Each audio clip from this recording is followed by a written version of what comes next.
همزمان با دو توپ کار میشه. صحیحه؟ دو طرف پاس میدی؟ نه یک تاش نه، همون ایدامه پاس میدی. برو.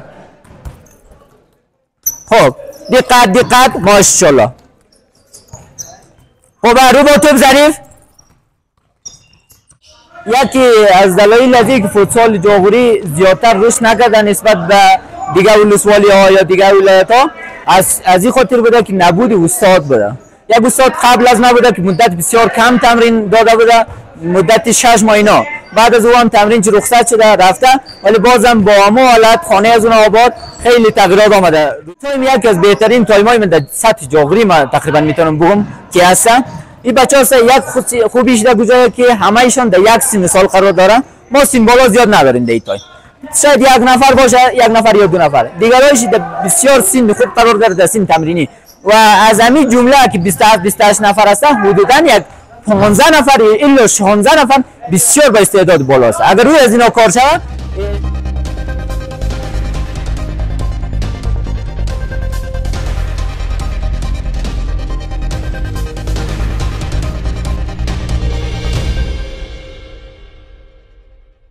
بسم الله الرحمن الرحیم. سلام خدمت شما، خدمت بیننده های شما.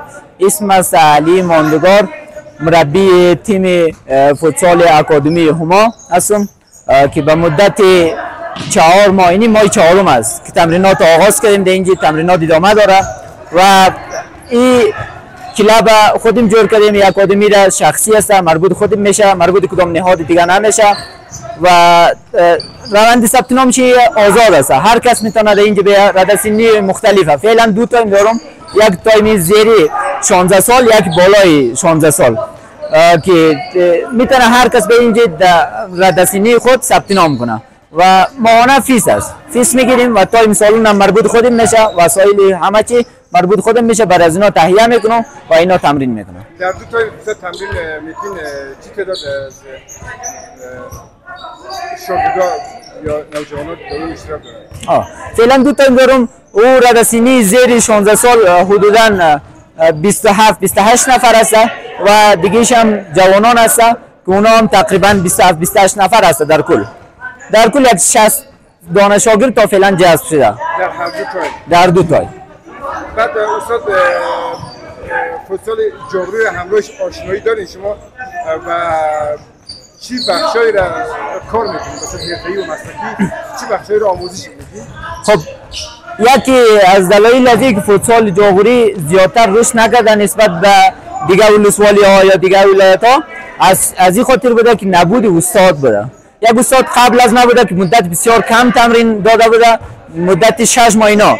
بعد از اون تمرین چه رخصت شده رفته، ولی بازم با همه حالت خانه از اون آباد خیلی تغییرات آمده روی از اینا. ولی اگر همین قسم ادامه پیدا کنه این بچه‌ها بسیار با انگیزه و بسیار با استعداد بالا ان شاء الله به زودترین فرصت ما در میادین بزرگ یار خواهیم دید. بسیار عالی. استاد در تایم دوم فکر می‌کنم همین تایم که فعلا شما تمرین می‌کنید فکر می‌کنم بازیکن‌های خیلی مستعدی هستند در این تایم. مثلا مشخص می‌خوایم شما پسند بکنیم که واقعا به عنوان یک چهره با استعداد فوتسال در همین تایم هست و اگر هست چند نفر است؟ این تایم یکی از بهترین تایم‌های من در سطح جاغوری من تقریبا میتونم بگم که هست. این بچه‌ها یک خوبیش در کجاست که همه ایشان در یک سن سال قرار دارن. ما سن بالا زیاد نداریم در این تایم. شاید یک نفر باشه، یک نفر یا دو نفر. دیگرایش بسیار سن خوب قرار داره در سن تمرینی و از همین جمله که 27-28 نفر هستن حدوداً یک 15 نفر الا 16 نفر بسیار با استعداد بالاست. اگر روی از اینا کار شود ان شاء الله که 100% نتیجه میگیریم. بخیر. سلامت باشید استاد. برنامه‌شون به صورت مشخص در فوتسال در تمرینات فوتسال چی است؟ می‌خوایم مثلا در چند سال آینده، در سال بعدی یا 6 ماه بعدی، 2 سال بعدی در کجا قرار بگیریم؟ در کدام جای است باشیم؟ به خاطر که ما تمرین نداشته باشیم ما از سطح بسیار ابتدایی شروع کردیم. فعلا ما امروز از اینا پاس و کنترل توپ و این چیزا رو کار میکنیم. پاس و کنترل توپ این چیزا خوب شد، بعد از اومدیم روی سیستم و تاکتیک که در 2 سال بعدی انشالله همین 1 سال الا 2 سال بعدی ما میتونیم با هر نوع تیم که از کابل باشه، از هرات باشه یا از هر نقطه افغانستان باشه ما راحت میتونیم با آنها مقابله کنیم. استاد ظاهرا اون چیزی که من می‌بینم در تمرینات در دو تای تمرینی که شما فعلا در سالن ستارگان مرکز ولسوالی جاغوری دارین ظاهرا استقبال خیلی گسترده‌ای شده و تعداد زیادی آمدن، اما که شما هم گفتید تعداد زیادی آمدن. فکر می‌کنید دلیلش چی باشد؟ چرا اینقدر علاقه‌مندی به فوتسال در ولسوالی جاغوری وجود دارد؟ به خاطر که در کل در بسته افغانستان علاقمند فوتسال نسبت به فوتبال بیشتر است.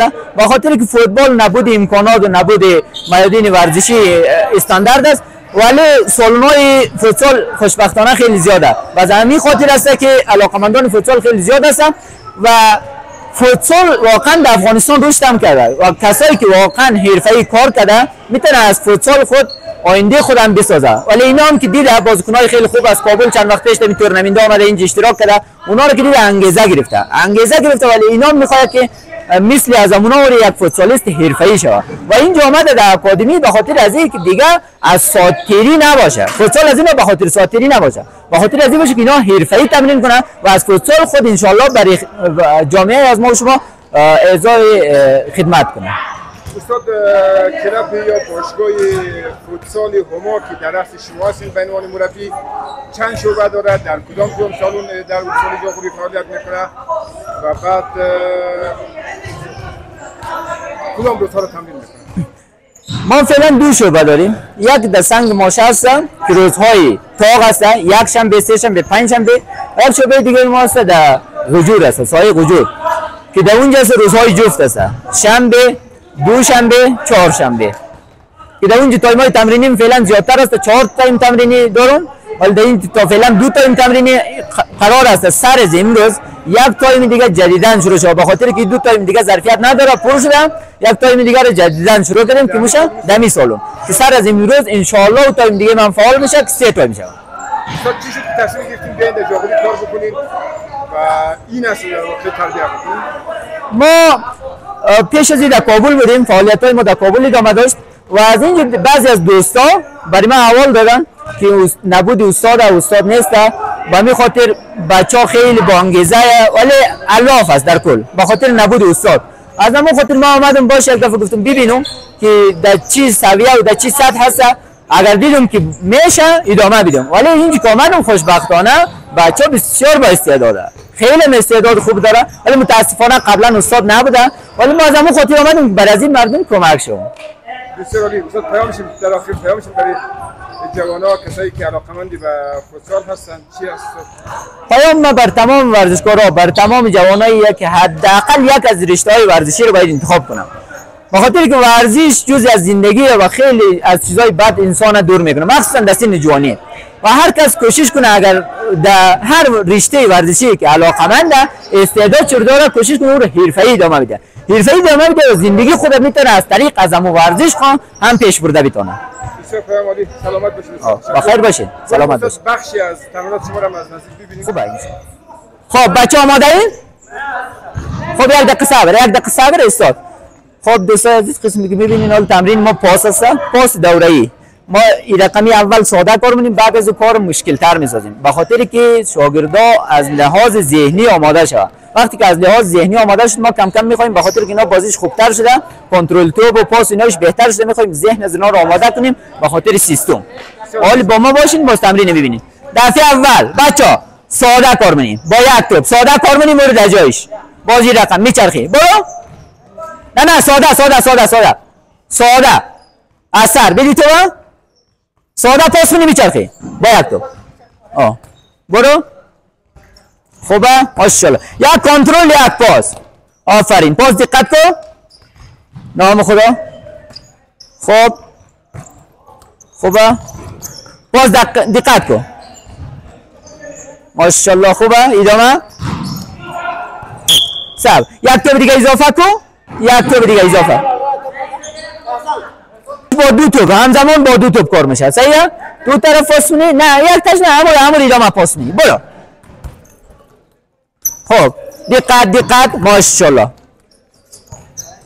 خب رو با توپ ظریف.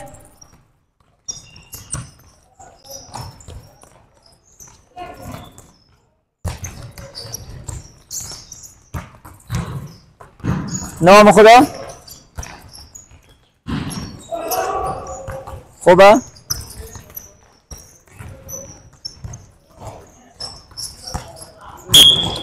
استاد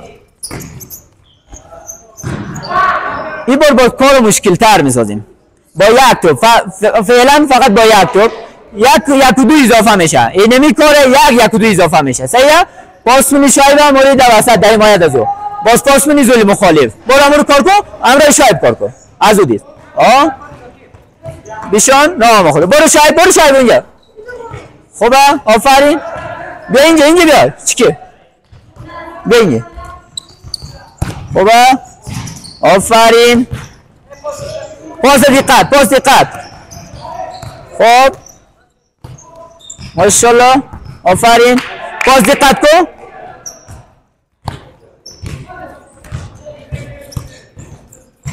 خوبه بیشان بیا خودت چیکه آفرین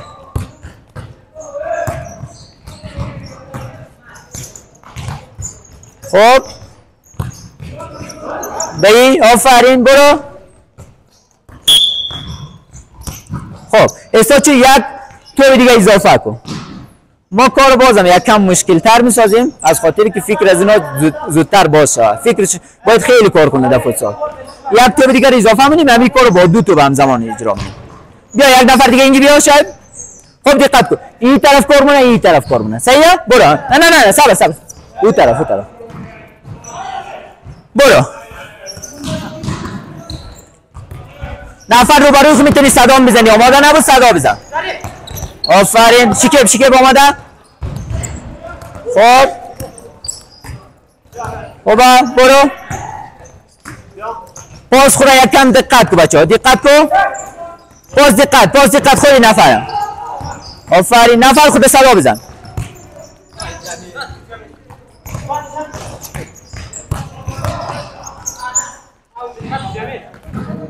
استاد کا اثر برو تو از جای دو نفر شروع کن برو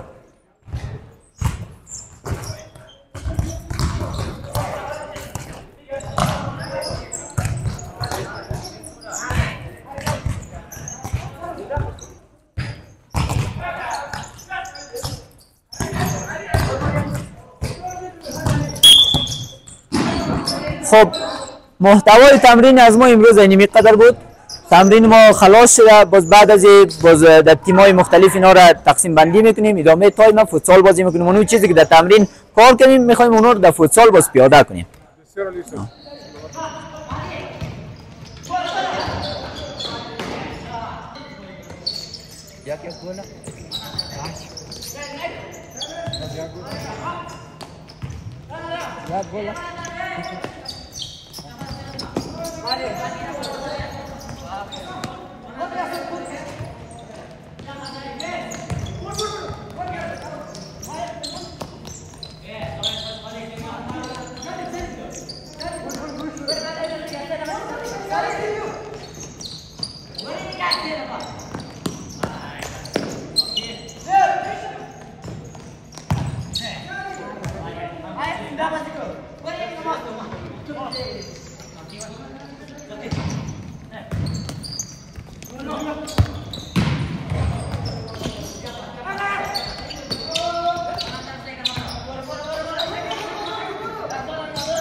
دستان سر بالا.